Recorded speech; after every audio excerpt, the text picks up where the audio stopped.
नमस्कार प्रिय विद्यार्थियों, हमारे YouTube चैनल में आपका हार्दिक स्वागत।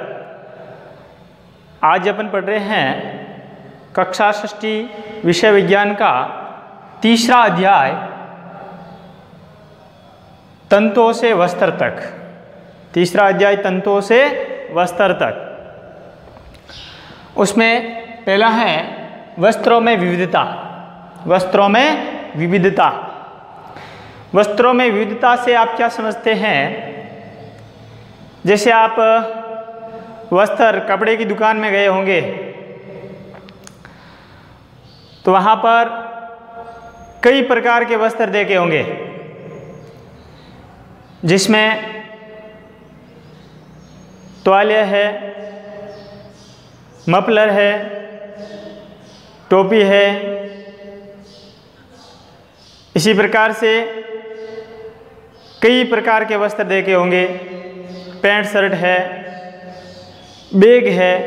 बैग भी तंतुओं से बनते हैं। तो वस्त्रों में विविधता, यानी ये वस्त्र किन किन से बने होते हैं? तो वस्त्र है दो प्रकार के तंतुओं से बनते हैं। एक तो होता है प्राकृतिक तंतु और दूसरा होता है कृत्रिम तंतु, या उसे कहते हैं संश्लेषित तंतु। तो तंतु कितने प्रकार के होते हैं? दो प्रकार के होते हैं, प्राकृतिक और कृत्रिम। प्राकृतिक यानी वह तंतु या वह रेशे जो जंतु और पेड़ पौधों से प्राप्त होता हो, उसे प्राकृतिक तंतु कहते हैं, जैसे सूती वस्त्र। इसी तरह रेशम। रेशम किससे प्राप्त होता है? रेशम कीट से प्राप्त होता है। रेशम किससे प्राप्त होता है? रेशम कीट से। रेशम कीट क्या है? एक जंतु है, कीट है। इसी तरह ऊन। ऊन किससे प्राप्त होती है? भेड़ है, बकरी है, याक है, इनसे ऊन प्राप्त होती है। तो जंतु और पादप उत्पाद, यानी जो प्राकृतिक रेशे है उसके दो उत्पाद है, जंतु उत्पाद और पादप उत्पाद। यानी जंतुओं से प्राप्त होती हो और पादपों से प्राप्त होने वाले रेशे। इसी तरह संश्लेषित रेशे, जैसे आपने पॉलिस्टर नाम सुना होगा। पॉलिस्टर, जब अपन दुकान में जाते हैं कपड़ा खरीदने के लिए, वस्त्र खरीदने के लिए, तो देखते हैं तो वो अलग अलग प्रकार की क्वालिटी बताता है कि ये पॉलिस्टर का है, ये सूती का है, ये कॉटन का है, ये रेशमी है, अलग अलग बताता है। तो इस प्रकार से ये वस्त्रों के अंदर विविधताएं पाई जाती है। क्या पाई जाती है? विविधताएं पाई जाती है। तो इसमें वस्त्र में विविधताएं आप लिख सकते हैं। वस्त्र कौन कौन से हो सकते हैं? सूती वस्त्र हो सकते हैं, रेशमी हो सकते हैं, पॉलिस्टर हो सकता है। इस प्रकार से अलग अलग इसके प्रकार पाए जाते हैं। अलग अलग क्षेत्रों में अलग अलग इसका पहनावा होता है। जैसे अपन सर्दी के अंदर स्वेटर पहनते हैं, तो स्वेटर किससे बनी होती है? ऊन से बनी होती है। किससे बनी होती है? ऊन। तो ऊनी हो सकती है, ऊनी वस्त्र आदि पाए जाते हैं। ये बाजार के अंदर उपलब्ध होते हैं, मिल जाते हैं। तो अगला पढ़ेंगे अपन तंतु। अगला पार्ट है तंतु। तंतु किसे कहते हैं? जैसे देखिए कोई भी धागा होता है, तो धागे को आप उधेड़ के देखिए। धागे को उधेड़ के देखिए, धागे बहुत सारी पतली पतली लड़ियों में विभक्त हो जाता है। और उस पतली लड़ी को भी आप उधेड़ के देखिए, वो भी कई बहुत सारी लड़ियों के अंदर विभक्त हो जाती है। इन बहुत सारी सूक्ष्म पतली लड़ियों को ही क्या कहते हैं? तंतु कहते हैं। क्या कहते हैं? तंतु कहते हैं। तो देखिए तंतु की परिभाषा, धागे पतली लड़ियों से मिलकर बने होते हैं। ये लड़ियां और अधिक पतली लड़ियों से मिलकर बनी होती है इन पतली लड़ियों को तंतु कहते हैं। क्या कहते हैं? तंतु कहते हैं। अगला तंतु के प्रकार। तो तंतु दो प्रकार के होते हैं। कितने प्रकार के होते हैं? दो प्रकार के होते हैं। एक तो होता है प्राकृतिक तंतु और दूसरा कौन सा होता है? कृत्रिम तंतु। कृत्रिम तंतु को संश्लेषित तंतु या मानव निर्मित तंतु भी कहा जाता है। क्यों कहा जाता है? क्योंकि मनुष्य अपने हाथों द्वारा बनाते हैं विभिन्न रासायनिक क्रियाओं द्वारा, इसीलिए इसे मानव निर्मित तंतु भी कहा जाता है, कृत्रिम तंतु भी कहा जाता है, या संश्लेषित तंतु भी कह सकते हैं।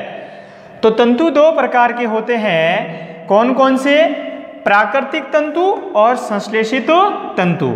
संश्लेषित तंतु को दूसरा नाम है कृत्रिम तंतु या मानव निर्मित तंतु। अगला पहला है प्राकृतिक तंतु। तंतु के प्रकार में पहला कौन सा है? प्राकृतिक तंतु।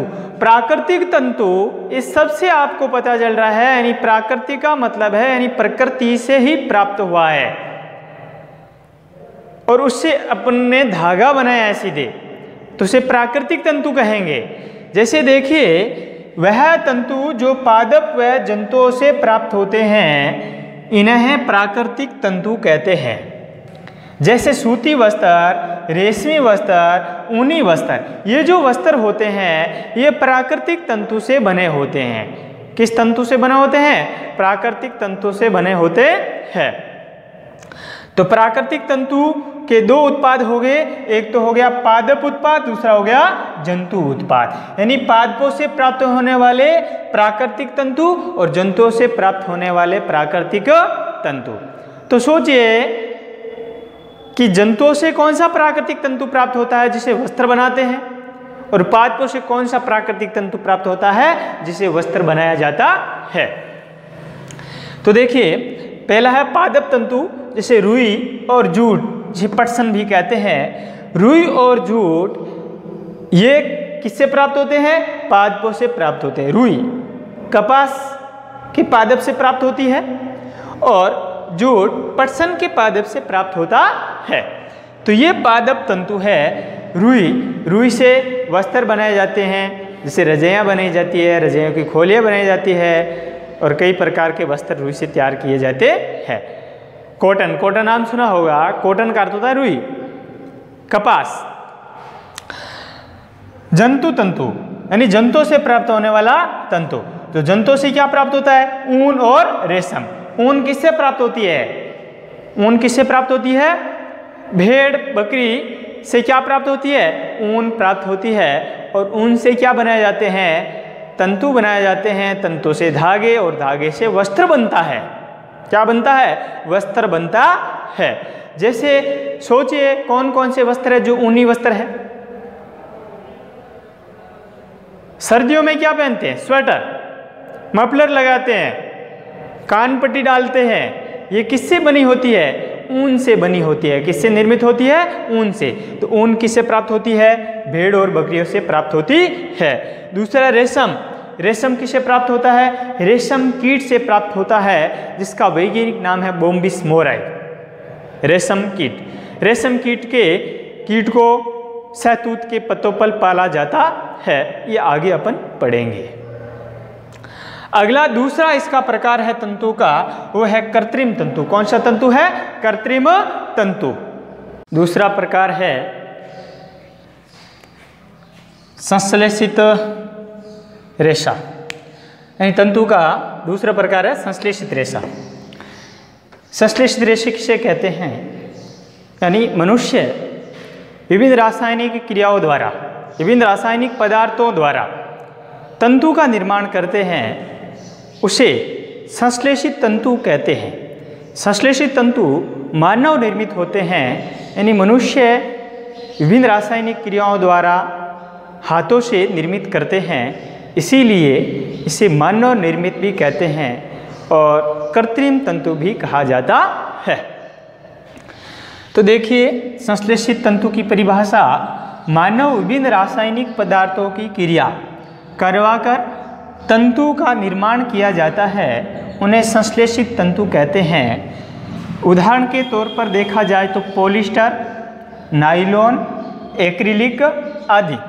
पॉलिस्टर, नाइलॉन, पॉलिस्टर का वस्त्र है, नाइलॉन का वस्त्र है, एक्रेलिक है, ये जो किसके उदाहरण हैं? ये संश्लेषित रेशे के उदाहरण है। किस रेशे के उदाहरण है? संश्लेषित रेशे के उदाहरण है। इन प्राकृतिक और संश्लेषित रेशों का अलग अलग विशेषताएं होती है। जैसे सर्वप्रथम अपन प्राकृतिक तंतु की विशेषता पढ़े, वस्त्र की विशेषता पढ़ें, तो प्राकृतिक तंतु या प्राकृतिक वस्त्र ऊनी या सूती वस्त्र होगा। ये गर्मियों के अंदर ठंडा रहता है, पसीने को सोख लेता है और ठंडक प्रदान करता है।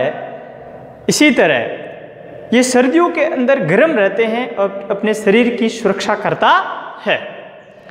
लेकिन धुलाई करने में अधिक समय लगता है, सलवटें पड़ जाती है।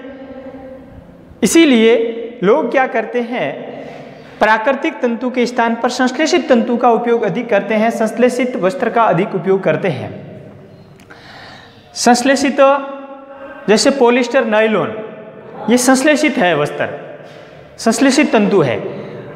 और इन तंतुओं से जो वस्त्र बनते हैं वो वस्त्र आसानी से धुलाई हो जाती है, जल्दी सूख जाता है, आसानी से धुलाई हो जाती है, जल्दी सूख जाता है, प्रेस की इतनी आवश्यकता नहीं होती है, यानी सलवटें नहीं पड़ती है, आदि इसके गुण है। और ये लंबे समय तक चल सकता है। लेकिन सूती वस्त्र लंबे समय तक नहीं चलता है, लेकिन ये शरीर के लिए सूती वस्त्र लाभदायक होता है। तो आज की वीडियो में इतना ही। धन्यवाद। चैनल को शेयर, सब्सक्राइब और बेल आइकन को दबाइए ताकि आने वाला नोटिफिकेशन आपको प्राप्त हो सके। लाइक और कमेंट्स भी कीजिए। धन्यवाद।